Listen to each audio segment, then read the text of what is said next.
родилась 21 февраля в 1927 году в поселке Борзе Читинской области. Любила петь, танцевать, посещала концерты. Очень веселый человек. Великую Отечественную войну встретила в родном поселке, где находилась воинская часть. Зоя Васильевна состояла в штате воинской части и в должности бухгалтера контролировала техническое снабжение. Мы искренне поздравляем ее с 75-й годовщиной Победы в Великой Отечественной войне.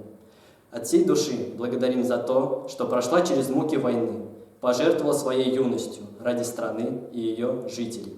Низкий вам поклон, Зоя Васильевна, за смелость и стойкость, за нашу жизнь.